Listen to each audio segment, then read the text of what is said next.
ఒకవైపు gold rate పైకి వెళ్తుంటే మరోవైపు పలు దేశాల కేంద్ర బ్యాంకులు తమ దగ్గరున్న బంగారాన్ని విక్రయిస్తున్నారు. గత నెలలో టర్కీ, రష్యా కేంద్ర బ్యాంకులు దాదాపు 30 టన్నుల గోల్డ్ను విక్రయించినట్లు వరల్డ్ గోల్డ్ కౌన్సిల్ తమ తాజా నివేదికలో ప్రకటించింది.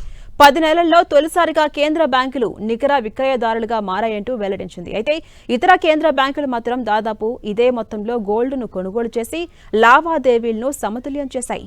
సాధారణంగా కేంద్ర బ్యాంకులు బంగారాన్ని నిల్వ చేసుకుంటూ ఉంటాయి. అయితే మార్చి నెలలో విక్రయాలు పెరగడానికి ప్రధానంగా టర్కీ, రష్యా దేశాల అమ్మకాలే కారణమని వరల్డ్ గోల్డ్ కౌన్సిల్ తెలిపింది.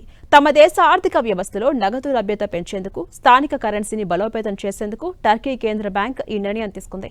ఇక రష్యా కూడా తమ బడ్జెట్ లోటును భర్తీ చేసుకునేందుకు గాను గోల్డ్ను విక్రయించింది. మరోవైపు అమ్మకాలు ఎక్కువగా ఉన్నప్పటికీ కొన్ని దేశాలు మాత్రం తమ గోల్డ్ నిల్వలను పెంచుకుంటూనే ఉన్నాయి. మార్చిలో పోలాండ్ 11 టన్నుల బంగారాన్ని కొనుగోలు చేసి టాప్ ప్లేస్లో ఉంది.